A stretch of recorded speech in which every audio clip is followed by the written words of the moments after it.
Clint Watts is tracking Russia's military movements. Clint served as a U.S. Army infantry officer. He's now a distinguished research fellow at the Foreign Policy Research Institute and an NBC News national security analyst.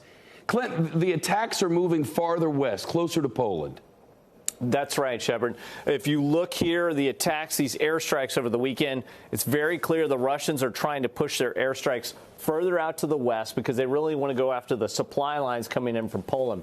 That airbase here, Yvarov, many casualties, a lot dead, but it also is quite scary because these missile launches come from afar and so close. We're talking about 10 miles or so to the Polish border. The real question is, if they slide across the border, what would NATO do in response?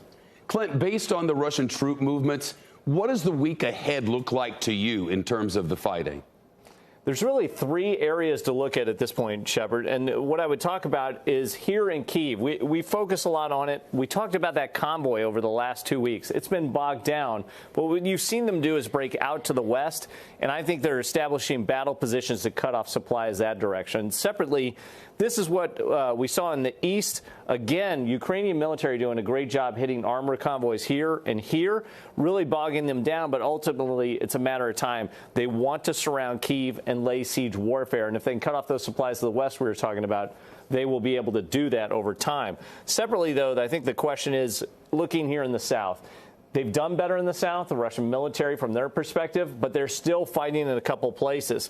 One of them here is Mykolaiv. Mykolaiv is a super important area because it is a second bridgehead, which would allow them to go all the way to Moldova and surround Odessa, which is a key financial center.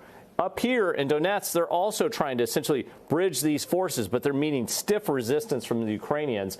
And what they want to do, the Russians, they want to move up and take Dnipro. If they can take Dnipro, they will essentially cut off the eastern part. One big problem, the Ukrainian military is putting up stiff resistance, lots of intense fighting, and these light blue dots represent protests. So the Russians are taking territory, but they're not controlling territory over time. They've got a lot of resistance back here in their rear area, and that's going to affect their supply lines. All right, Clint Watts, thanks very much.